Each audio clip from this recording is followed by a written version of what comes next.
Tov, Boker Tov, Beshem Hashem, Naaseh Venatzliach. Nous sommes un peu en retard, quoi qu'il advienne, nous sommes Yom Rishon, le 27, si je ne m'abuse, du mois de décembre et le 15 du mois de Tevet, Be'ezrat Hashem, dans 30 jours, jour pour jour, c'est tout Bishvat. On expliquera ça, Be'ezrat Hashem Beito Bizmano, on remerciera du fond du cœur Linda Abekassis, Claret Suyed, Michael Zohari, Esso Solim Telou, pour leur soutien, Be'ezrat Hashem, à ce que nous entreprenons ici, que ce soit la Torah, que ce soit Makolev, Baruch Hashem. Je pourrais parler des heures de ce qui se passe dans cette magnifique boutique qu'est Makolev aujourd'hui, grâce à Dieu. De grands miracles, de grands sourires s'appuient sur le visage des gens. Et une fois de plus, j'en profite pour remercier mon épouse et son équipe qui font un travail phénoménal. Nicole Alev. Tov. Hier, alors aujourd'hui, normalement, le Yom Rishon, vous savez qu'on a l'habitude de faire Pirkei Avot. Mais là, non. Je voudrais continuer hier en plein Shabbat. 1h20 n'ont pas du tout suffi pour commencer le début du Shiur. Et donc j'aimerais revenir un petit peu sur le cours d'hier et le finir. Parce qu'on a fait que les bénédictions de Yaakov, vous savez, sur ses enfants. Et on a vu que ça se passait pas très bien en réalité dans les bénédictions que Yaakov a prophétisées pour chacune des tribus d'Israël. Donc je me suis proposé, si vous en avez envie, moi qu'on fasse Maseret Avot en Iberia, mais qu'on vienne sur qu'est-ce qu'a dit Yaakov exactement à ses enfants, pour chacun sa tribu, qu'est-ce qu'il a prévu pour lui, et qu'est-ce qu'il leur reproche exactement, si ça vous intéresse. Alors, En Shumbaya, Me'anien, c'était koujik, Ani Rotsel Adat, faut dire. Hein? Vas-y, Ma'anien, t'es devant l'équipe ou quoi? Tu veux un café avec le petit croissant avec Ma'anien, intéressant. C'est intéressant. Je veux savoir. Yaakov Mesaper Levanav et Mashikre Ba'acharit Ayamim. Vous savez que Yaakov Avinu Alav Shalom a demandé à bénir ses enfants. Il commencera par la bénédiction qu'on avait vue ensemble d'ailleurs vendredi, mais j'aurai un autre idouche va se rajouter à ce qu'il fut dit vendredi à propos de Amalach Agolotim Kolra Yevarech et Aneharim Veikare Baim Shemi Beshem Avotai Avraham Yitzhak Veidgul Arov Bekerev Haaretz. Il bénit ses enfants d'abord en son nom, on l'avait expliqué, et seulement ensuite sur le nom des parents, alors que d'habitude d'abord on bénit au nom du grand-père, du père, et seulement ensuite on cite son nom, si on a le mérite d'être un tzaddik. Et là on avait expliqué la dernière fois que Yaakov Avinu Alav Shalom a voulu montrer que l'homme de Torah, c'était lui, puisqu'il y a marqué qu'Abraham c'est l'homme du Chesed, Yitzhak l'homme de la prière, et Yaakov est l'homme de l'étude de la Torah. Donc nous avions expliqué brièvement que Yaakov Avinu Alav Shalom est celui qui étudie la Torah. Il a voulu dire par là, d'abord mon nom à moi, d'abord qu'il y ait de la Torah pour savoir comment faire du Chesed et comment prier. C'était la première explication. La deuxième explication, c'est que Yaakov Avinu a une inquiétude très importante, et c'est celle de savoir si dans ses enfants il y a des défauts. Et quand il entend qu'il n'y a pas de défaut chez les enfants, qu'ils s'écriront ensemble autour de son chevet, Shema Israël, Hashem Elokeinu, Hashem Echad, que personne fait de la Avodah Zarah, donc il commencera par son nom. Et pourquoi par son nom à lui, et pas par Abraham et Yitzhak? Parce que Abraham a engendré Ishmaël, et que Yitzhak a engendré Esav, deux Réchaïm, dans l'histoire d'une certaine façon, qui rendent un petit peu, non pas disqualifiés complètement, mais qui rendent l'histoire un peu moins claire. Mais quand Yaakov constate que c'est 12 enfants à lui, vous savez combien il a eu d'enfants Yaakov, en tout? Combien il a eu d'enfants? J'ai entendu aucune bonne réponse. 25, c'est la bonne réponse. Pourquoi 25? 12 tribus plus leurs jumelles plus Dina. 12 et 12, 24 plus Dina, 25. En tout, il a eu 25 enfants. La reine lui... Hein? Parce qu'on n'arrive pas à voir trop loin. Jumelles, c'est pas grave. C'est l'humour du matin. Non, mais là, si je parle de ce sujet-là, on est mal barré, tu vois. Là, je voudrais juste... C'est-à-dire, tu viendras voir à l'occasion, je t'expliquerai. Pour l'instant, on est concentré sur le sujet que je veux définir, sur la parasha de Vayechi. Donc, juste une parenthèse importante, les bénédictions des 12 tribus. Et nous avions expliqué un deuxième parallèle que chacun de nous devons retenir à vie.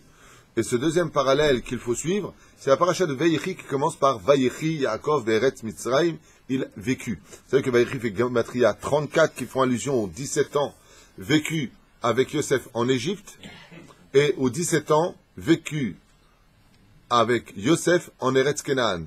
D'accord? Pourtant, il y a un problème avec cela. Pourquoi?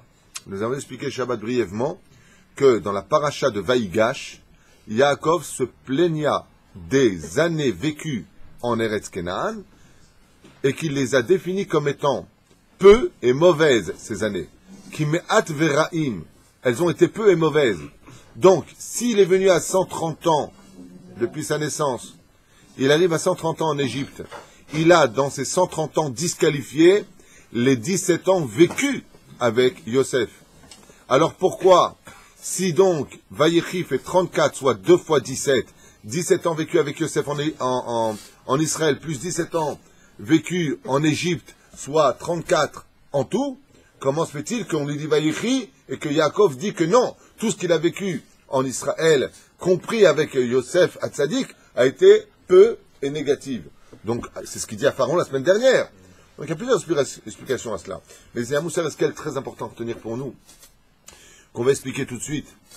C'est que Yaakov Avinu ne savait pas quel était l'état spirituel de son fils. Il ne savait pas, le pauvre. Maïma ben Sheli. Qu'est-ce qui se passe avec mon fils? Est-ce que les 17 années où je l'ai fait grandir dans une yeshiva, où je lui ai appris la Torah, ont porté leurs fruits, ou est-ce que tout ce que j'ai planté n'a servi à rien, chas v'shalom? La reine, quand il arrive en Égypte et qu'il est devant Pharaon, il sait que Yosef est parmi eux. Quand il voit la débauche égyptienne, quand il voit la débauche des femmes, quand il voit la débauche homosexuelle qui se trouve sur place, il a dit, avec la beauté de mon fils, c'est certain qu'il a dû tomber. Donc quand il vient maintenant et qu'il est triste de voir un pays aussi bas au niveau de l'esprit, il dit, mais Adveraim, quoi, les 17 ans que j'ai fait grandir mon fils dans la Torah, ils sont partis à la poubelle. Quand il voit maintenant Yosef dans la paracha de Vayechi, qu'il voit qu'il a gardé toute cette Torah, Vayechi Yaakov. Mazé Vayechi, il a vu Yaakov que Bémet, son fils, est resté dans la Torah. Donc les 17 Gematria Tov, plus les 17 années où on va voir qu'il reste dans cette sitkout, dans les bénédictions, vont faire de Yaakov un homme qui enseignera que dans la vie, on ne doit pas de simplement faire grandir nos enfants dans la Torah, mais on doit veiller jusqu'à la fin de leur vie qu'ils restent dans la Torah. C'est pour ça qu'au début, il dit, bon, ce que j'ai vécu là-bas en Égypte, en Eretz Kenaan, même quand j'ai enseigné la Torah à mon fils, est-ce que c'était bien ou pas? Car le but dans le judaïsme, ce n'est pas ni le commencement, ni la moitié de ta vie, mais comment tu l'as fini, car tout va selon la fin des choses. Alors, d'accord.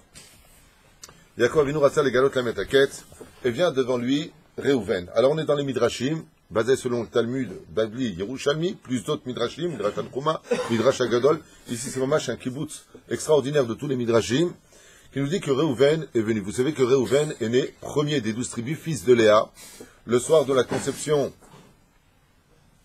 Voilà.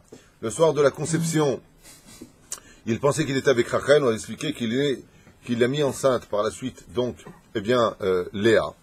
Et ce Bechor a commis une erreur fatale, une erreur qu'on a expliquée hier. Il a déplacé la couche de son père. J'ai expliqué pendant Shabbat Kodesh, pour revenir pour ceux qui n'étaient pas là et qui veulent l'entendre, pour participer aux 12 bénédictions des 12 tribus pour ce shiur, avec l'aide d'Hachem, c'est qu'il y a une disproportion totale au niveau du pshat entre ce qu'a fait cet homme, qui est Réhouven, et la punition qui s'en suivra. C'est une punition qui est impossible à imaginer. Je vous donne juste un exemple. Il lui dit comme ça, Réhouven, Beni Bechori Ata, tu es mon aîné dans l'absolu. Makir Veyodea Aniet Libecha Ayashar. Je sais combien ton cœur est pur. Je sais combien tu es un homme de Torah qui connaît toute la Torah sur le bout des doigts. Je sais combien ton esprit est saint.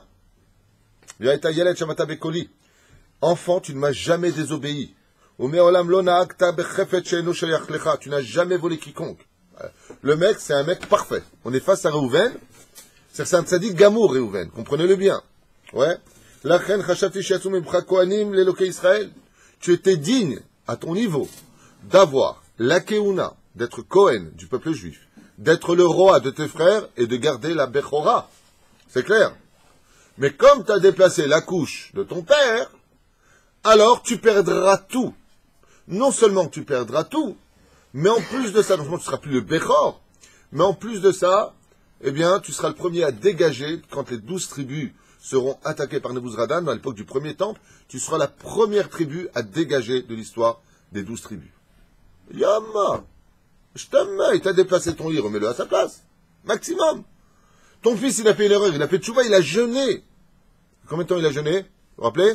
Dans le Soda Hashman, on a vu? Tous les jours jusqu'à la fin de sa vie. Tous les jours. De l'aube au soir, tous les jours, Réhouven a jeûné jusqu'à son dernier souffle sur terre. Pour demander pardon à son père. Donc la tchouva, il l'a faite? Oui. Ouais? Est-ce que, oui. Rien ne tient devant la tchouva. On a dit qu'une faute qui n'est pas répétée n'est pas considérée comme une faute. Les j'aime, Yaakov vient, il le bénit, et il lui dit, Aval achare shehatata venilkuch mimcha bechora, dans les si on t'a retiré la bechora, ve'ata keuna, ve'eta malchut, tu perds tout, il lui a dit. Adam et Arishon, quand il a fauté, Dieu lui a dit casse-toi, hein, c'est tout. Lui, même pas casse-toi, reste, mais tu vas morfler. Achicha Yosef ekabel ta bechora. Ton frère Yosef, et pourquoi lui, recevra la bechora. Lévi ekabel ta keuna, ve'Yehuda et ta malchut. Il lui dit dans la bénédiction, voilà ce que tu vas avoir. Afal pichen, avarechotra, shiyu banecha, hazakim batora ve'giborim. Il dit, malgré ce que tu as fait, je vais quand même te faire une bracha. Yamma!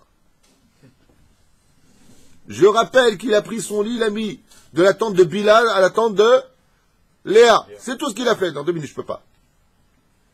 Il lui a dit, malgré ce que tu as fait de si grave, ouais, je vais quand même te bénir que tes enfants seront des grands Torah et que tes enfants seront de grands soldats dans l'armée d'Israël. Il a fait. Mais il lui a dit, bon, je quand même, comme il était en train de pleurer, Rouven, Sarah, s'il n'en pouvait plus, tellement il avait les boules, et il lui a dit, bon, tu sais quoi? Allez. Comme tu devais être le Bechor, tu seras le premier à recevoir ton territoire. Et effectivement, au-delà du Jourdain, qui a reçu le premier son territoire de tous? C'est Rouven, qui a reçu, mais c'était en Israël ou en dehors d'Israël? En dehors d'Israël. Yama. Et tu serviras de Aré Miklat, la ville de Réhouven, il lui a dit, tu serviras de ville de refuge. Car même quand il y a Shevet Arishon, Shelech le Galut Arishon Veshipaga, ce que je dis, mais t'inquiète pas, ton tikkun sera finalisé par le fait que l'armée babylonienne t'expulsera le premier des 12 tribus.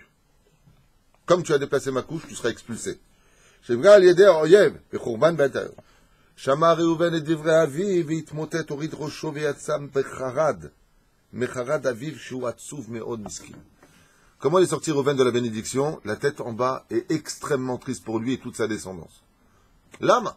Ça vous intéresse de savoir pourquoi? Il y a Shabbat, j'en ai parlé. D'abord, il faut savoir que quand il est rentré, Reuven, il a eu un jugement qui a été erroné sur place. Parce que Yaakov, vous savez qu'il est rentré dans une des tentes de ses femmes, que là où il y volait, il y découvrait la Shekhinah. Reuven, pourquoi est-ce qu'il n'était pas content? Eh bien, parce que il a estimé qu'il y avait une insulte vis-à-vis de sa mère Léa. Et je m'explique clairement. Léa est une femme qui va au devant des choses. Son fils est l'exemple de sa mère. Il va au devant des choses. Seulement, quand tu prends les devants, il faut bien réfléchir si ce que tu fais est à le pied à la ou pas. Quand il a vu Yaakov rentrer dans la tente de Léa, de Bilha, servante de Rachel, il a estimé qu'ici il y avait une insulte vis-à-vis de Léa. Pourquoi? Sa mère.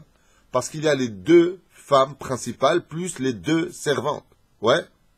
Quand il a vu Yaakov rentrer pour aller avec Bilha, alors que Yaakov était avec Bilha dans le lit, il a pris le lit et il a gararota. Il a pris le lit et il l'a sorti.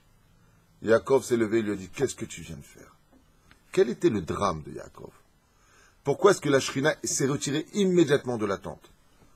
Tout simplement parce que, dans l'absolu, le peuple juif devait être composé de 12 tribus, qui en réalité n'en étaient que 14 tribus. D'où est-ce qu'on sait qu'il y a 14 tribus? Vous avez les 12 tribus que vous connaissez, fils de Yaakov, par rapport aux 4 mères, et vous avez par la suite, je vous le rappelle, 2 autres enfants. Ces 2 autres enfants devaient être les fils de qui, à la base? De Yaakov et de Bilha. Parce que depuis quand on a vu des petits-fils de Yaakov devenir des tribus? Yaakov savait Beroa HaKodesh que Lévi serait pris par Dieu plus tard comme étant les possesseurs du Beth Amikdash, ceux qui vivront à l'intérieur, ceux qui n'ont pas de territoire en Eretz Israël, et que Yosef deviendrait le tzaddik qui monterait à niveau de Sphira. Donc il devait avoir encore 2 autres remplaçants. Yaakov a dit à Dieu, il n'y a pas de problème. Donc il faut que je continue à créer les 12 tribus. Et au moment où il devait mettre enceinte Bilha de 2 jumeaux qui étaient Ephraim et Menaché, est venu Reuven, vi Bilbel et Amita. Il est venu déranger le Seder, où toutes les kavanotes de Yaakov Avinu alav shalom, qui devaient les concrétiser avec Bilha, et c'est ce qu'a vu Reuven. Il a dit, mais pourquoi tu continues les 2 autres tribus avec une des servantes? Viens avec ma mère, elle est encore vivante, elle, Rachel est morte. Il a fait un mauvais calcul, et Yaakov s'est levé et lui a dit, tu viens de tout faire tomber.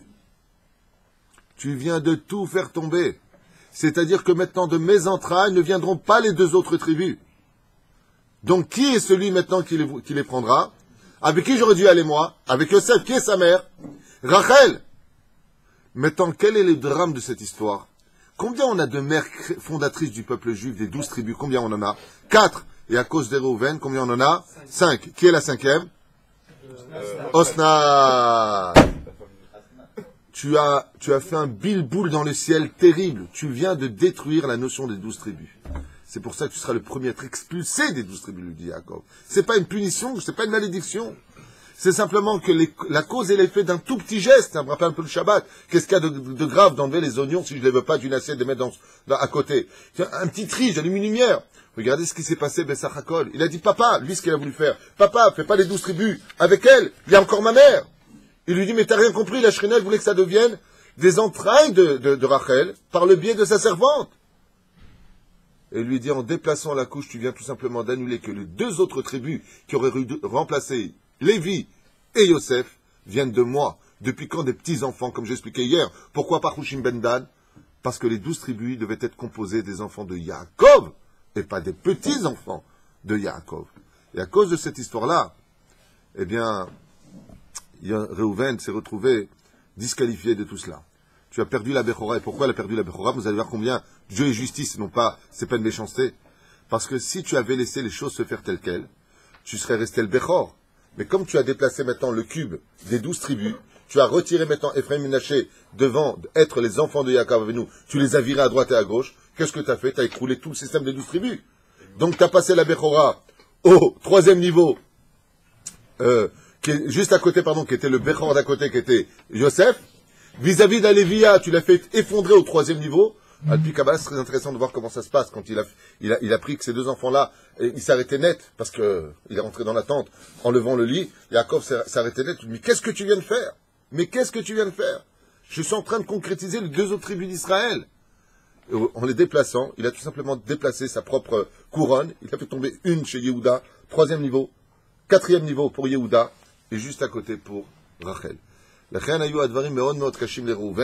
Et ce soit un moussoir esquel que des fois sur une petite action, sur un petit mensonge dans la vie, sur une petite...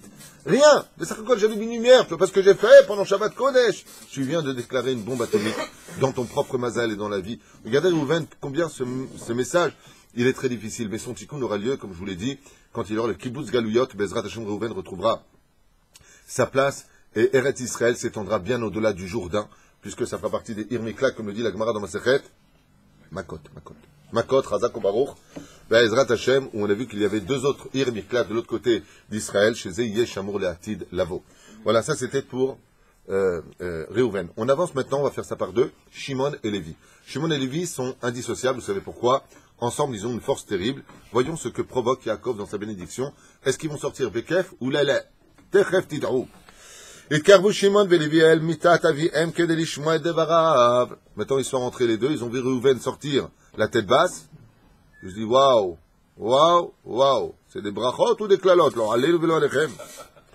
Atem, banai, lo itnaktem ka halacha. Vous ne vous êtes pas comportés selon la halacha. Ben, ils ont dit quoi? Ils ont violé notre sœur. On va s'occuper du problème. Mais Yaakov lui-même, il a participé à ce problème. Vous n'avez pas oublié les midrashim qu'on a fait? Quand vous avez détruit la ville de Shrem, combien ils ont tué d'hommes? 24 000. Retenez bien ce chiffre.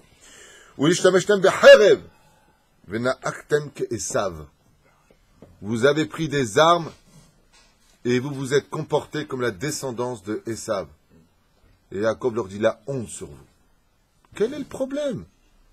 Excusez-moi, mais dans l'histoire juive, on n'a pas vu le roi David prendre son arme, Yoshua ben Nun prendre leurs armes. N'était pas marqué que la tribu de Gad, ou de Hacher, je ne me rappelle plus, avait l'habitude de tuer leurs ennemis. C'est marqué dans les Midrashim, on va les tuer ensemble, en l'arson. Comment on reconnaît les morts? C'était Gad, je ne me rappelle plus. Comment on reconnaissait dans des champs de bataille les gens qui étaient tués par la tribu de Gad? C'est simple, quand tu voyais un corps coupé en deux en l'arson, c'était lui. Donc tu vois bien que les épées ont été utilisées. Alors pourquoi il dit ici, vous avez utilisé l'arme de Esav? Nous aussi on a des épées. Et David Amelach pour tuer Goliath, pourquoi il a pris une épée? Pourquoi il a pris son épée pour lui couper la tête? Pourquoi on n'est pas venu dire dans les cieux, tu as pris l'arme de Esav? Et là, écoutez bien le chidouche. D'avoir Péléplaïm. Vous allez voir pourquoi Yaakov, il est très en colère contre eux. Et vous allez voir quelle va être leur punition, c'est très d'arca. Très d'arca. Il dit, d'arca, c'est du yiddish, ça veut dire marrant, hein, pour ceux qui ne comprennent pas. Et vous avez un homme qui ne vit que par son épée. Les nations du monde ne savent que menacer par les glaives et les épées. Tandis que nous, nous avons une force à nous. Et là était pour vous l'occasion de faire un énorme Kiddush Hashem. Vous avez raté cette occasion, comme on a vu Aaron et Moshe, qui auraient pu parler au rocher, et qui ont frappé le rocher. Mais frapper le rocher, c'était pas interdit, puisque la première fois qu'il a frappé le rocher, il a fait avec le bâton. C'était l'occasion de faire un Kiddush Hashem. Les nations du monde avaient les yeux rivés sur vous, à savoir comment vous alliez régler le problème. Et là, il leur a dit, c'était pas le moment de sortir les épées. C'est pas que vous deviez pas avoir d'épée. L'épée est utilisée aussi par le peuple juif si on est agressé. Mais là était venu le moment de montrer la force de la prière. Et pas n'importe laquelle. Celle des enfants d'Israël quand ils chantent en l'honneur de Dieu, comme on le verra à la fin des temps. Shir Uladona et Shir Chadash. Chantez un nouveau chant en l'honneur de Dieu. Regardez bien ce que nous dit le Midrash. Ce que vous avez fait n'est pas du tout en rapport avec nous. Il fallait venir uniquement au nom de Dieu, entourer la ville. Ouais. Parce que j'ai oublié de vous dire un détail. Vous le savez. Yoshua bin Nun, est-ce qu'il a d'abord utilisé les glaives et les boucliers, ou est-ce qu'il a utilisé avant quelque chose? Il a utilisé les trompettes de Jéricho, les chauffarotes. Il a utilisé le chauffard. Pourquoi il a utilisé le chauffard? Pour montrer que toute leur force venait de Dieu. C'est par la voix de Yaakov, Akol Kol Yaakov. Et c'est pour ça que Yaakov est très en colère contre eux. Il leur dit, et vous avez osé parler? Vous les avez insultés. Et là, qu'est-ce qu'il dit maintenant? Quelque chose d'incroyable. Yaakov fait de remontrances. Et là, il regarde qui? Il regarde Lévi. Il lui dit, c'est toi qui es parti faire justice alors que de tes entrailles sortira un homme du nom de Korach?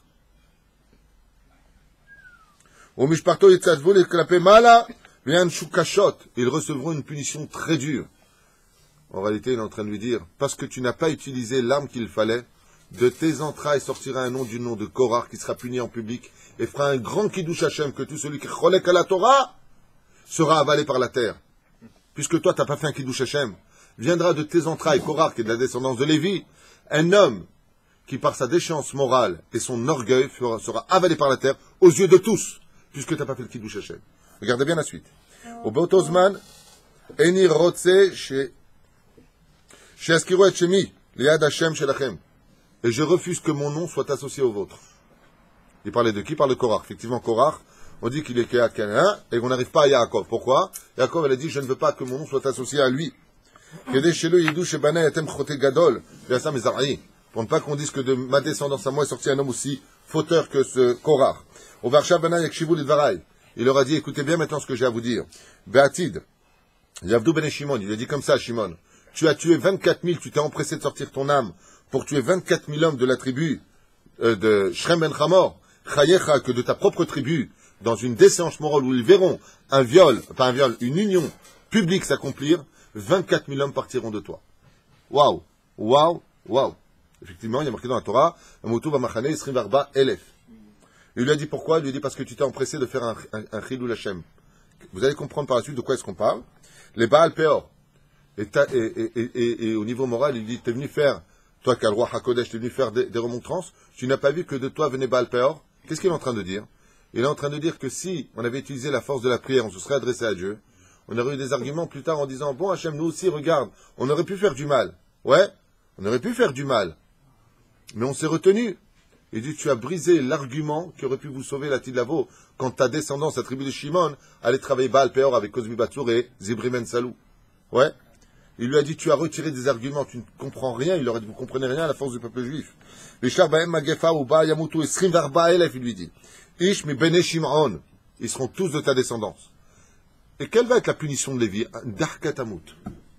C'est quoi la punition de Lévi? Il lui a dit, quant à toi, Lévi, puisque tu n'as pas du tout compris quelle est l'arme du peuple juif, Tola'at Yaakov, que notre force première, avant de prendre les armes, c'est la force des Teilim, la force du chant, et la force de la prière, Chayecha, je te déshérite de la terre d'Eretz Israël. Tu n'auras aucun territoire sur Israël. Et pour faire le tikkun de ta vie, tu chanteras dans le Beth Amikdash et montreras que notre force passe par les marches, les 15 marches, ouais, sur lesquelles tu prieras et tu chanteras chaque fois pour sauver les enfants d'Israël de tout décret dans les cieux. Alors, c'est bizarre, oui, mais, parce que dans les malédictions, quand Yaakov est dur, c'est en réalité le tikkun, les mains d'avoir domé. Quelqu'un vient voir le médecin, lui dit, monsieur, vous avez un guidoul. Comment on dit un guidoul en français? Une tumeur. D'accord? Hein, que le mot déjà il fait peur. Ça va? Tumeur. Qu'est-ce qu'il lui dit? Il dit, je vous opère tout de suite. C'est une bonne nouvelle ou une mauvaise nouvelle? C'est une très bonne nouvelle. Il opère tout de suite. Il va pas lui dire dans 20 ans. Donc il dit, ah là là, heureusement que j'ai été chez le médecin. Merci beaucoup, docteur. Il va juste ouvrir le mec, il va te faire saigner, il va te sortir un truc. Là, il sort. Tu lui dis merci, tu vas le payer en plus. C'est exactement ce qui se passe. Dans la Torah, quand on nous dit que tu sais ce que tu vas avoir, ça veut dire qu'il y a donc une solution. Et la solution est ici. Qu'est-ce qu'il lui a dit? Puisque toi, tu es parti, que Lévi, je comptais sur toi. Lévi vient du mot livouille, qui veut dire celui qui accompagne la sagesse. Comment tu as pu accompagner Shimon, il lui a dit. Comment tu as pu l'accompagner? C'est pour ça que Yosef va séparer Shimon de Lévi. Vos fréquentations ensemble, elles sont bizarres. Bizarres, hein? Vata Lévi, dalecha shelo yelecha helek venachala, ce que je vous ai dit. Il lui a dit, tu n'auras pas d'héritage, ba'atma d'Eretz Israël, ou banecha itzarchu lalechet bisder esde. Et regardez bien ce qu'il y a marqué. Regardez comment les choses sont faites. Et puisque tu n'as pas utilisé la force de la prière pour détruire, attention, est-ce que Yaakov était d'accord pour les détruire? Oui. Mais d'abord, il fallait demander à Dieu. Orim et Tumim. Donc si vous aviez prié tous ensemble, moi aussi j'aurais prié avec vous, comme on l'a vu avec Yehuda. Pourquoi Yehuda est le frère qui devient le roi de ses frères alors qu'il est le quatrième des frères? Quand il se bat contre l'Égypte et Yosef, de la paracha d'Aïgash, est-ce qu'une seule fois il lève la main? Non. Qu'est-ce qu'il fait? Sha'agat Aryeh. Viens Khushin Bendan. Qu'est-ce qu'il fait? Sha'agat Aryeh. Ils rugissent. C'est pas des lions. Les Pérouches Adavar, ils ont prié Dieu de toute leur âme. Et le fait d'avoir prié Dieu de toute leur âme a ébranlé le ciel et la terre. C'est pour ça que Yehuda devient le roi. Il lui a dit, Yaakov, viens Yehuda, n'aie pas peur. Toi, tu es un grand. Pourquoi? En Égypte, tu aurais pu physiquement les détruire. Mais ce que tu as fait un grand Kiddush Hashem. Jusqu'à ce que Pharaon dit, mais qui est donc là-bas? Pharaon, vas-y, qui est donc là-bas? Envoie ton armée, détruis-les. Il dit non, il s'agit de quelque chose de surnaturel. C'est pour ça que Moshe Rabbeinu Alav Shalom, lui aussi, il est élu de Dieu. Il vient en Égypte, il aurait pu détruire l'Égypte. Il prie Dieu. Il montre que le peuple juif a une force extraordinaire dans la prière. C'est ce que Yaakov reproche à tous ses enfants qui ont utilisé la force physique. En disant, la force physique, il faut l'utiliser. Pas sur misère, mais d'abord prie. Parce que peut-être que grâce à la prière, il n'y aurait pas besoin de ça. Car ce que veut Hachem, c'est que le peuple d'Israël fasse connaître la force de Dieu par la bouche des enfants d'Israël. Et non pas par la violence. Et c'est exactement ce qu'il leur reproche. Alors que c'est pas fini pour Lévi. La punition n'est pas finie. Il lui dit, Chayecha Lévi. Tu iras de champ en champ et de maison en maison pour demander les troumotes et les maasrot qui te reviendront. Tu n'auras pas ton propre travail. Tu seras dans un monde de prière et tu prieras pour tout le peuple juif pour avoir utilisé l'arme alors que Dieu attendait dans cette épreuve une chose que moi j'avais compris et je vous ai dit mais pourquoi vous avez utilisé les armes? Parce que l'occasion de Shrem était qu'ils meurent tous, oui, mais par le Kiddush Hashem de montrer aux nations du monde, regardez qui sont ces 12 tribus. Leur force est dans le Shema Israël. Leur force est dans la prière. La force des nations du monde, c'est les armes, mais nous, on a la prière. Dieu veut nous sauver, Hachem Ish Milchama. Comme il a dit, quand on est sorti d'Égypte, quel est le premier commandement de Dieu quand on a eu peur? Ouais, on va se battre. Qu'est-ce qu'il aura dit Hachem? Hachem ilachem lachem v'atem taharishun. Non, priez.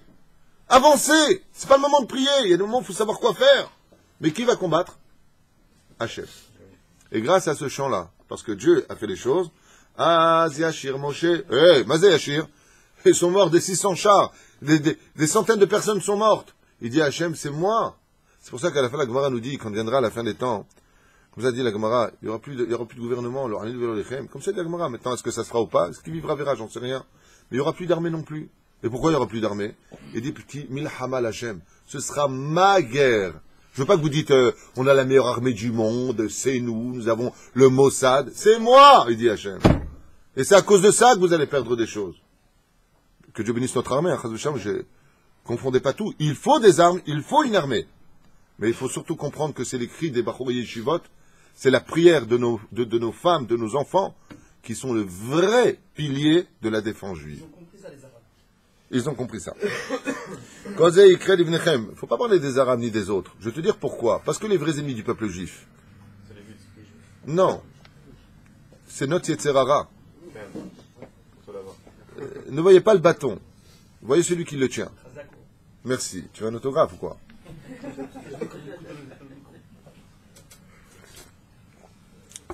Écoute bien ce qu'il y a marqué dans le texte.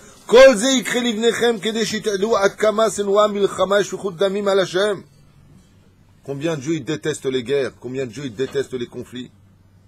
Et qu'en réalité, si on connaissait la force de la prière, le peuple juif, ça ferait déjà très longtemps qu'il aurait la Géoula.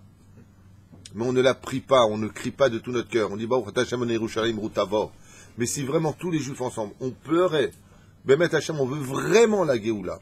Comme il est marqué dans ma Sechet Sota, Bedaf, même tête à mot de bête, qu'à la fin des temps, Dieu va tout retirer au peuple juif jusqu'à ce qu'il n'y a plus d'argent et Pourquoi? Qu'est-ce qu'il nous reste à faire prier Dieu? Hachem, sauve-nous. Les Chachamim, ils disent, pourquoi Dieu a besoin de retirer tout ça? Il dit, parce que tant qu'on aura tout ça, on ne priera pas Hachem de tout notre cœur. Mais si tu veux garder ta santé, ta fortune, ta femme, tes enfants, ta vie, alors prie dès maintenant de tout ton cœur. Mais le peuple juif, on ne sait pleurer que quand on perd tout. On attend toujours la dernière limite. Et c'est ce qu'il leur a dit. Il leur a dit, Shimon et Lévi, qu'est-ce que vous m'avez fait? Qu'est-ce que vous m'avez fait? Était le moment prescrit d'un Kiddush Hashem dans le monde, où les nations du monde, ils auraient dit comme Abraham Avinu. Abraham Avinu, dès qu'il a pleuré, qu'est-ce qu'il a fait Abraham Avinu? Il s'est battu contre les 5 rois. D'accord? Avec quelle arme il est parti? Il est parti avec de la poussière, dit le Midrash. Il a pris de la terre et il l'a jetée. Pourquoi il n'a pas pris une épée? Pourquoi il n'a pas pris une épée? Parce que si je prends une épée, ils vont dire je suis le plus grand gladiateur du monde. Il a pris de la terre, il a pris Hachem, il l'a jeté. Et ces grains de terre partaient comme des balles de revolver, se plantaient dans la poitrine des ennemis. Pourquoi il n'a pas été réprimandé? Parce que tout le monde a dit oh Abraham, mais si Elohim atab tochenu, tu es un prince de Dieu. Depuis quand la terre, quand tu la lances, elle perce des corps? Vous voyez la différence? Il dit c'était l'occasion de faire un grand Kiddush Hashem. J'ai besoin de vous voir avec un grand Kiddush Hashem. Comme dans la guerre qu'on a eue avec Gaza, on envoyait nos soldats. Il y avait 5000 soldats qui partaient donc, on recevait tellement de missiles qu'il a fallu régler les problèmes sur place. Qu'est-ce qu'ont demandé tous les soldats, vous vous rappelez? Ça fait la une des journaux. Qu'est-ce qu'avaient demandé tous les soldats?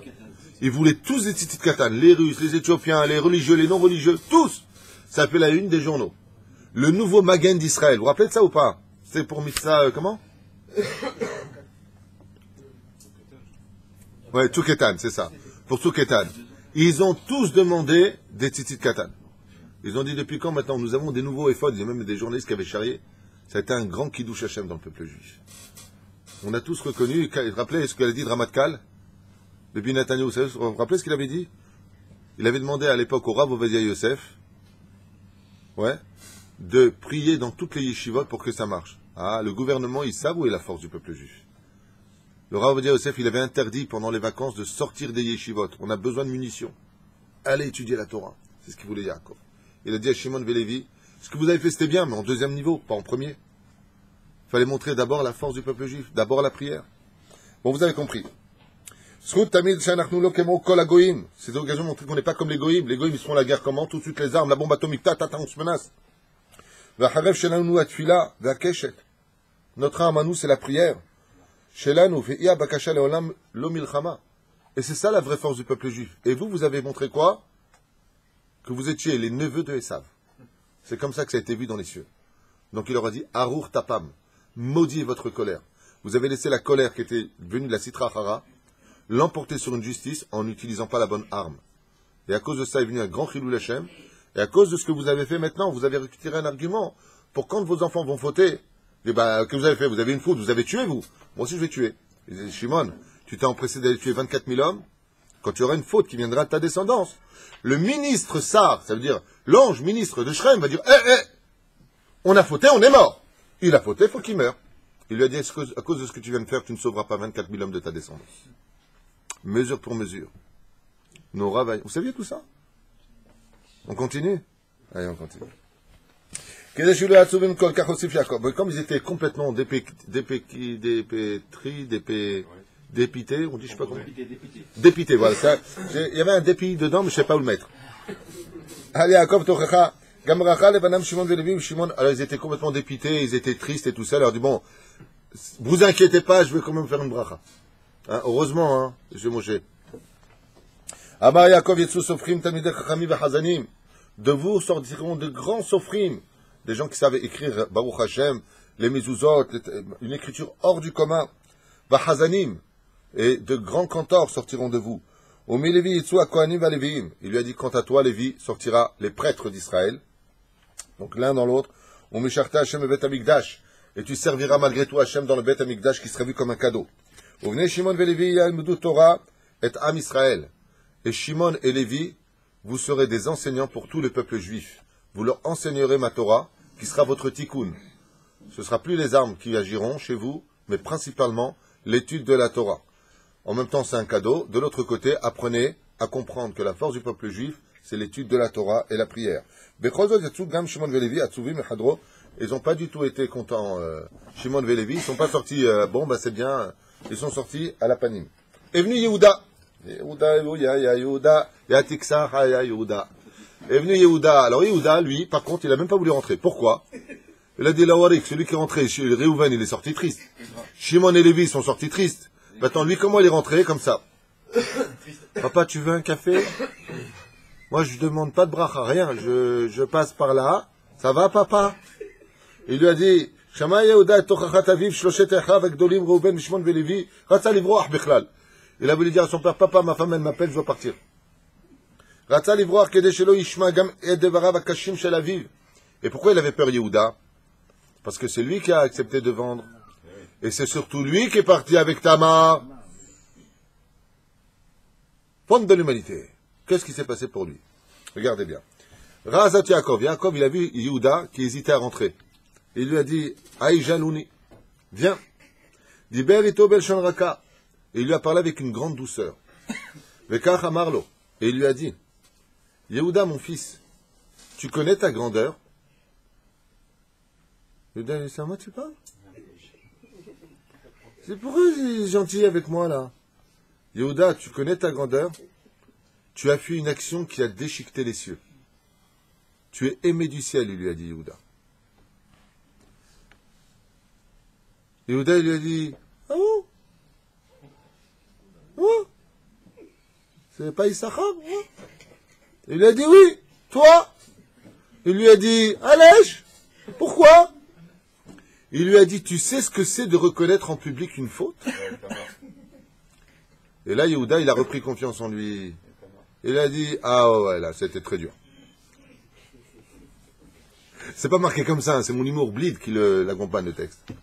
Il lui a dit, Ma'asetov, sheoda bitikat tamar kalatecha lamrot shebekach emata et atzmecha b'matzav lo naim. Quelqu'un qui est capable de se lever et de dire en public, Tzadka mimeni. C'est moi l'homme qui est fauté, qui est parti avec cette prostituée, pensant que c'était une prostituée, bien sûr. Elle n'était pas prostituée, elle s'est déguisée en prostituée. Devant tout un public, alors que tu es en haut de la chaîne spirituelle, et que tout le monde t'a regardé, et que tu as dit, Khalila, qu'une injustice se fasse à cause de moi, ce que tu as fait à ce moment-là, en te levant de la chaise, il lui a dit, tu venais de te dépouser la couronne du peuple juif. Et regardez bien la suite. Regardez bien la suite. Comme quoi que c'est pas la faute qui est la plus grave au monde, mais la reconnaissance de savoir dire j'ai fauté. Regardez bien la suite. Lachen ikeru kol Israël al shimcha, car c'est le ikar de ce monde, d'être capable de savoir demander pardon et de reconnaître sa faute. Il lui a dit chayecha, tous les enfants d'Israël s'appelleront par ta tribu. Ils s'appelleront tous Yehudim Bilshon Yehuda, pour que tu sois un exemple pour tous tes frères, que quand on est capable de tomber, il faut être capable de se relever et de dire « Excuse-moi, j'ai mal agi. » Comme tu es, comme cela, tu as cette vertu-là en toi, sache que Béhémet, c'est pas assis, ouais, j'ai fauté, mais tu sais, de l'autre côté, non. Tu as dit Béhémet, Tzadka mimeni. Comme il a dit le roi David, pourquoi il était roi d'Israël? Khatati. Quand tu es capable de reconnaître tes fautes, sans chercher constamment à essayer de t'en sortir, en disant, tu sais, il lui a dit Chayecha, Yehudi Hashem Shelcha Yehuda, je veux que tous tes frères te ressemblent. Parce que tu as été capable de reconnaître quelque chose en public et que tu n'as pas tenu compte de ton respect, de ton kavod et de ton poste, moi. T'as fauté, tu sais reconnaître ta place, t'as demandé pardon, tu as sauvé la vie, tu as fait justice. Chayecha, tu seras le roi de tous tes frères et l'exemple de tous tes frères. Et je te bénis pour cette action, que sur ton territoire tout pousse. que tu aies du blé, que tu aies du raisin, que tu aies tout ce que tu demandes. Vers Begefanim, il y aura de grandes vignes sur ton territoire, Yehuda. Shasumen Yain Meshubah. Vers Betson ou Bakar Yu Levanecha. Tes enfants seront riches et prospères, avec beaucoup de troupeaux. Gevoim Veyafim. Ils seront hauts de taille et beaux de visage. Veu Banecha Yetsumehem Shoftim Udviim. Et sortiront beaucoup de grands juges de ta tribu et de grands prophètes. Bezman Milchama Yu Banecha Chazakim. Et en guerre, au moment de guerre, quand ils sortiront, on remarquera toujours la tribu de Yehuda comme une armée extrêmement forte physiquement et qui prend toujours les devants des autres. Et tu sortiras toujours avec facilité battre tes ennemis, Yehuda. Gam Melech HaMashiach, pour ton action, il lui a dit, ouais, Zeksh, sortira le Melech HaMashiach. Am Israël me'artzot hagalut le'eretz Israël, qui réunira les enfants d'Israël sous ta tutelle. Et tout le monde se prosternera devant toi. Et ils seront sauvés du feu du Gehinam. Et là, j'ai envie de donner un commentaire, mais je ne peux pas le donner. Ouais, il faudrait couper, parce que ce que je veux dire, il y a toujours une personne de l'autre côté de l'écran qui ne comprendra pas ce que je dis. Il y a des gens qui n'arrivent pas à comprendre ce que je dis, et pourtant, je n'ai jamais de critique sur quiconque. J'explique simplement les choses pour les faire grandir. Mais il y a marqué ici, et quand viendra le feu du Gehinam, si le feu du Gehinam sur terre vient, ta descendance, Yehuda, ne sera pas touchée. Celui qui a compris a compris, celui qui n'a pas compris n'a pas compris.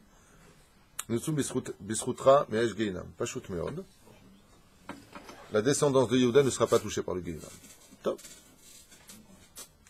Maintenant, c'est vrai que dans la Gemara de Chagiga, à la fin, et aussi dans, où est-ce que c'est marqué? Dans Maseret Shabbat, à la page Kouf Dalet, Amoud Aleph, il y a marqué là-bas que la descendance de Yitzhak ne rentre pas au Gehinam.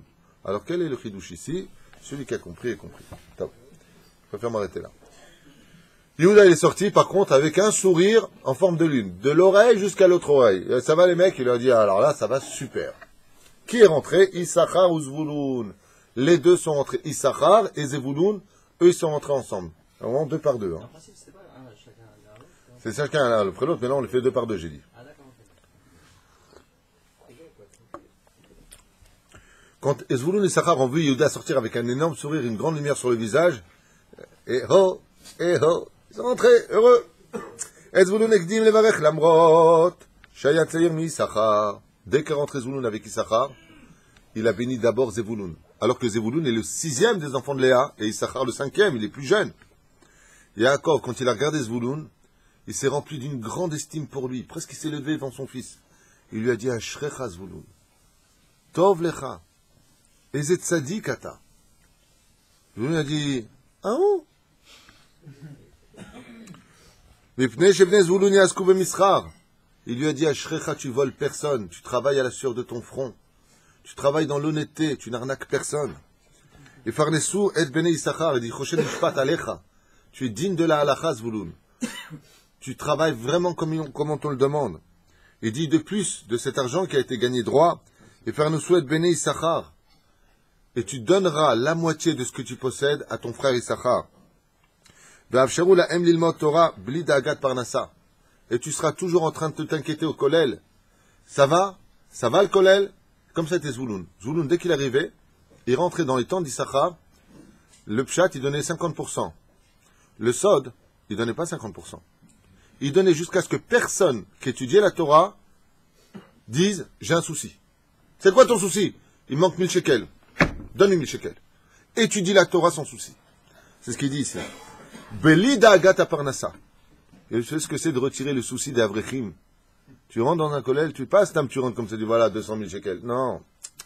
C'est pas jeter de l'argent. Zvouloun, il vérifiait les choses de telle façon à ce que personne qui étudie la Torah n'étudie la Torah avec comment je payais l'eau, comment je paye l'électricité.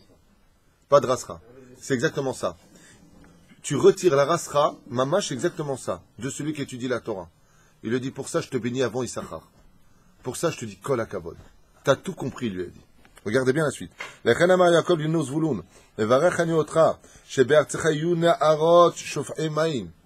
Il lui a dit, je te promets que sur ton territoire en Eretz Israël, il y aura les plus beaux paysages. Il y aura des nachal, comment on dit nachal, des fleuves qui s'écouleront.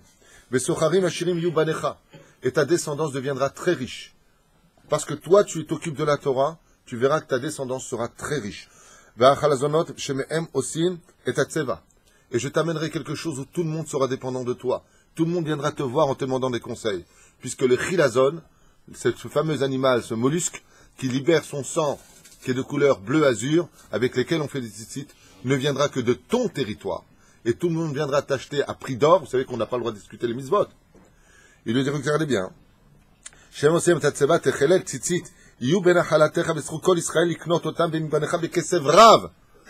rien que par la couleur du chilazon qui ne sortira que de ton territoire, tous les juifs du monde entier, partout où ils seront, viendront acheter à prix d'or une goutte de leur sang, de cet animal qui vit sur ton territoire, où tous les enfants d'Israël, pour te remercier d'avoir soutenu la Torah dans le peuple juif, tous les enfants d'Israël te rendront riche pour toujours.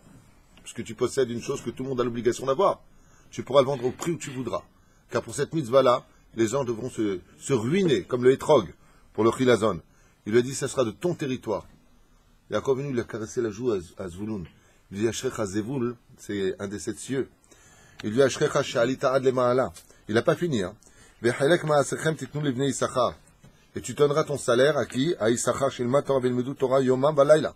Et grâce à toi, il lui a dit, comme ils n'auront pas de soucis le jour, ils auront plus de force encore. Et ils finiront aussi par étudier la Torah la nuit. Et il lui a dit, je te bénis, que toute l'étude qui sera acquérie par la force de Zvouloun, de Issachar, te revienne de droit à 100%. C'est-à-dire que pendant que tu travailles, parce que tu soutiens la Torah, chaque mot de la Torah, c'est un ange blanc, ils passeront automatiquement chez lui à 100% et chez toi à 100%. Le jour de ta mort, tu verras des milliards d'anges blancs que tu ne comptes d'où vous venez vous. Mais c'est pas fini, lui dit Yaakov. Vekol limudze iye betochecha. Mazé Omer. Le mec qui travaille, il étudie le matin, il étudie le soir, mais il soutient la Torah. Maintenant, qui est sorti de lui? Il a soutenu 3 personnes. Ces 3 personnes qui étaient rien sont devenues des dayanim, qui étudient la Torah, qui font la justice. Tout ce qu'ils font, c'est pour lui. Ils ont eu des enfants qui sont dans la Torah, c'est pour lui. Mais le plus beau, il lui dit, mais ce n'est pas que ça. C'est que le jour de ta mort, tout ce que eux savent en Torah, tu le sauras tout de suite. Le jour où tu pars, le mec il a pris 10 fois le chasse, il le connaît par cœur. Le jour où la personne sort du corps, il est investi de toute la connaissance de celui qui l'a tenu. Il lui dit, et ça, ce sera ton sachar. Non simplement dans ce monde, mais de l'autre côté du monde, tu seras accompagné dans un respect incommensurable. Issachar, elle a dit, bon, ben c'est sympa, hein, je vais aller bosser. Issachar, il lui a dit, non, Bno Amar, et nachalatecha varech beperot merubim. Il lui a dit, non, Issachar, va étudier la Torah qui est le Icar de ce monde, car de ton territoire sortiront les plus beaux fruits d'Israël. Je te le promets, velo yigdelukem otam beshum makom. Et aucun autre territoire, pourquoi? Parce que la Torah, mevia perot, elle apporte des fruits. Et le territoire de Issachar était rempli des fruits les plus magnifiques de tout Eretz Israël.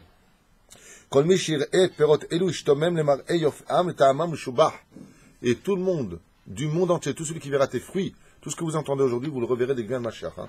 Il va replacer chacun sur son territoire. Et tout ce que vous entendez, ce n'est pas du passé, c'est du futur aussi.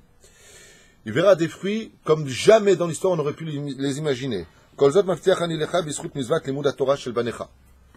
Car tout ça viendra par le fait de ton étude de la Torah. On peut dire que l'Israël a de très beaux fruits, ça veut dire qu'il y a aussi donc beaucoup de Torah, puisque le Midrash nous enseigne que quand tu vois des fruits qui sont magnifiques en Israël, c'est que l'étude de la Torah est bien étudiée. Baruch Hashem, il y a de la Torah en Israël.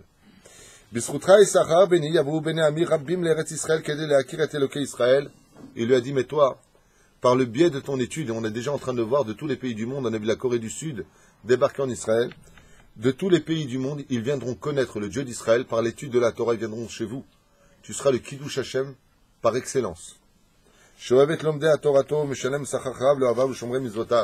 Et ils verront combien Dieu est proche de celui qui étudie la Torah et le protège, car tu es celui qui fait vivre le monde. Ainsi lui a répondu Yaakov à Issachar.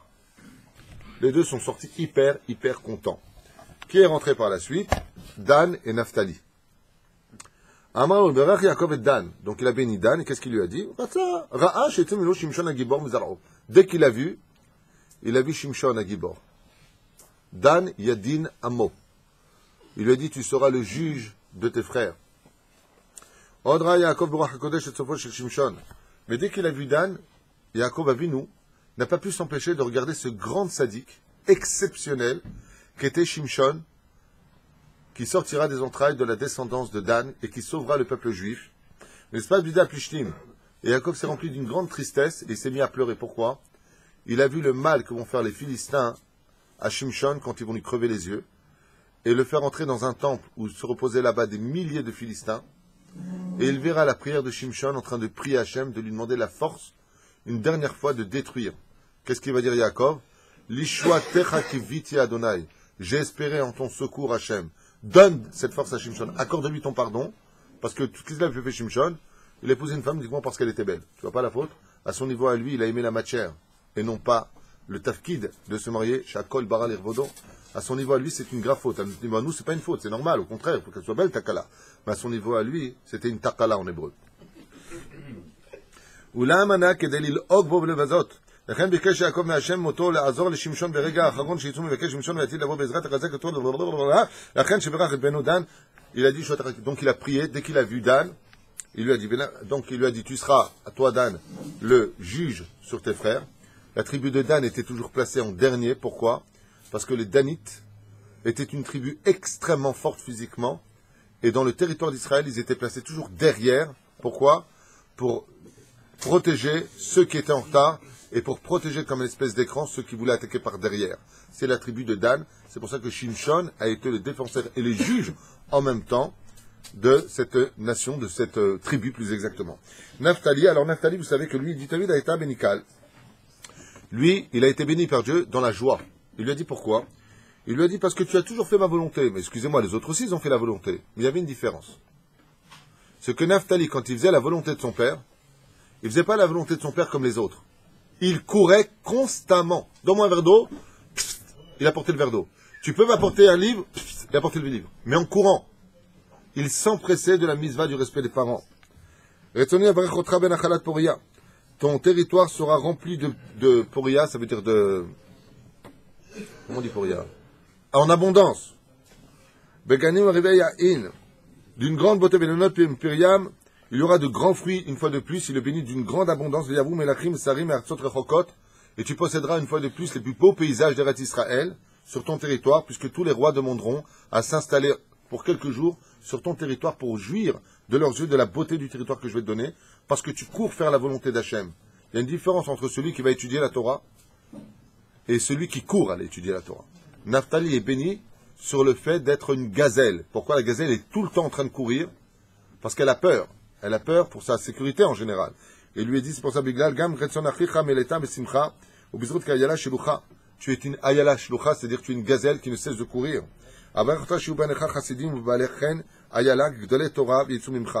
Il lui a dit, pour cela, comme tu es quelqu'un qui ne cesse de courir pour tes frères, tu seras le premier chassid de l'histoire.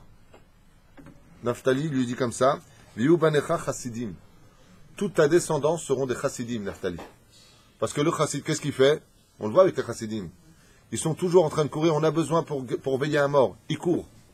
Il dit, eux, ils sont de la mentalité de Naphtali, qui courent toujours pour aider leurs frères. Et les chassidim n'existent que pour leurs frères. Il lui dit, Yubanecha chassidim. Il y a la bracha qui prend Naphtali. Uba alechen. Ils seront beaux. Ka'ayala ugdole Torah yitsume banecha. Et grands sortiront parmi eux beaucoup de gens qui seront très grands en Torah, Naphtali. Ashrecha. Gad Umnaché. Je vais essayer d'aller très vite pour finir. On se donne encore. Ouais, ce serait dommage de s'arrêter là. Je vais finir avec Gad ou Menaché, Gad et Menaché. Gad beno Menaché nechdo. Donc, bien entendu, son fils et son petit-fils. Maintenant, on parle de petit-fils dans l'histoire. Il leur a dit, vous serez forts et puissants et vous vaincrez toujours vos ennemis. Il faisait allusion, Yaakov, à l'entrée en Eretz Israël où il fallait se battre contre les 31 rois. Et donc, on a vu quoi? Que Ménaché et Gad resteront en moitié pour Ménaché de l'autre côté. Ménaché, pourquoi? Parce qu'il est le gardien de ses frères. Donc, il va rester avec Réhouven et Gad de l'autre côté du Jourdain, comme on le verra dans le partage des territoires déjà dans la Torah. ויחד עם כל זאת השבטים לעזור כיבוש הארץ, 2.5 השבטים אלו יקבלו רשות ממשה רבנו לגור בצד המזרחי של הירדן, ולכן נשארו שם נשיהם, טפם ורכושם, ורק גיבורים נכנסו לארץ ישראל. Et vous rentrerez, il leur a dit comme ça, en Eretz Israël pour conquérir le territoire avec vos frères. ויחד עם כל העם, אחרי שכיבשו את הארץ, קיבלו רשות מיהושע לחזור לבית אכלתם. Il leur a dit, vous aurez un grand problème, c'est que comme tous les grands et les puissants de votre tribu partiront en Israël pendant 14 ans vous battre contre les rois, malheureusement, les nations vont profiter d'attaquer votre camp en dehors de la terre d'Eretz Israël, et là, il va les bénir. Ce sera leur bracha, il va leur dire, quand ils vont venir, ils vont voir que les nations du monde vont prendre en otage leurs femmes et leurs enfants. Il leur a dit à ce moment-là, il faudra simplement prier à Hachem. On est rentré pour une mitzvah, ils ont pris nos femmes et nos enfants. Libère nos enfants et nos épouses. Bikshu et Azrato, demandez à Hachem. Shama Hachem bakashatrem. Je vous promets que Dieu écoutera votre prière.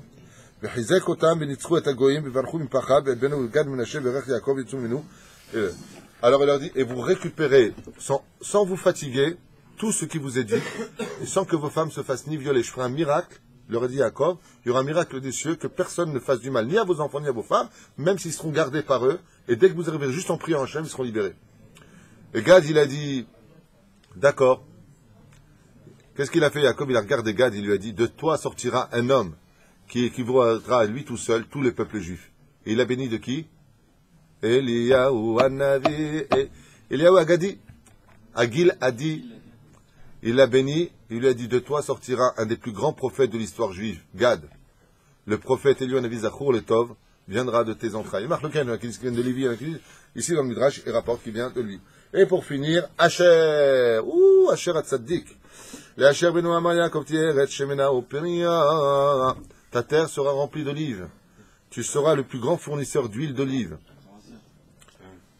Tu seras le propriétaire du Ezor à Carmel. Haïfa sera ton territoire. Et aucune terre ne fournira autant de fruits, autant de... Pas les plus beaux, les autres c'est les plus beaux. Mais autant de matières premières que la tienne. Il leur a dit, vous ne pouvez pas savoir combien Dieu vous aime, la tribu de Asher. Et vous serez une tribu particulière. Il leur a dit, pourquoi? Vous aurez les plus belles filles d'Israël. Chaque fille qui naîtra de votre tribu sera d'une beauté si grande que les rois des nations du monde feront tout pour les avoir. Quitte à faire des traités de shalom. Je veux juste épouser une fille aussi belle que la vôtre. Tout le monde rêvera d'avoir une épouse aussi belle que les descendants de des filles de Asher. Et tout le monde rêvera d'avoir de l'huile et du pain qui viendra de votre territoire et du blé. Car aucun d'eux ne fournira un goût aussi exquis au palais que toi, Asher. Shemana Lachmo. Et Asher, d'ailleurs, est devenu, à sa mort, le gardien du Gehinam. Okay? Il est devenu le gardien du Gehinam, le ministre du Gehinam. Plus exactement, Abraham est au devant du Gehinam. Et qu'est-ce qu'il a dit? Shemana Lachmo. Quand tu manges du pain, Lachmo, Lechem, Shemena, c'est les lettres du mot Mishnah. De là, les Chachamim ont dit tout celui qui lit des Mishnayot aux 3 séoudot de Shabbat, pendant qu'il mange du pain, Shemena Lachmo, Asher, qui est le ministre du Gehinam, même si cet homme a été condamné par Dieu de descendre en enfer, s'il a fait tout le temps des Mishnayot de tout son cœur pendant les 3 repas de Shabbat, c'est Asher lui-même qui viendra le sortir du Gehinam en disant le srout des Mishnayot te protège. C'est pour cela que les lettres du mot Mishnah et Shemena sont les lettres du mot Neshama et qu'il n'y a pas plus grand que de lire des Mishnayot quand quelqu'un est décédé. Si on sait que cette personne, on l'aimait et qu'il n'était pas chômeur 1, la chose la plus grande chose qu'on puisse faire pour lui, c'est d'étudier justement des Mishnayot. Kol Tov.